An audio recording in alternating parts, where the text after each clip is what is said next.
అదేనండి. నేను చాలా మందికి చెప్తున్నాను. ఏంటంటే నేను ఇంకా అందరికీ చెప్పాలి, అందరికీ గురించి ఆలోచించాలనే ఉద్దేశంతో ఏంటంటే నేను ఒక ల్యాప్‌టాప్ తీసుకొని అదే పంచాంగాలన్నీ ఇప్పుడు కొంతమంది నక్షత్రం లగ్నం తెలుసు, నక్షత్రం తెలీదంటున్నారు.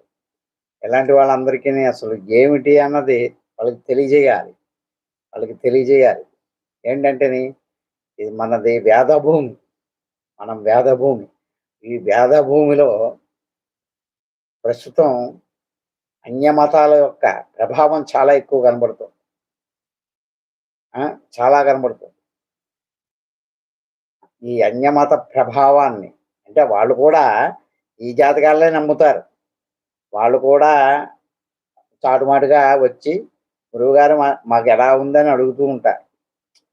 ఇవన్నీ సందర్భానుసారం జరుగుతూ ఉంటాయి. కానీ బయటకు ఉపదేశాలు చేసేది మాత్రం అన్యమతస్థులు. అబ్బే! దేవుడిని నమ్మొద్దు. ఆ దేవుడిని పూజించొద్దు. మన దేవుడే నిజమైన దేవుడు.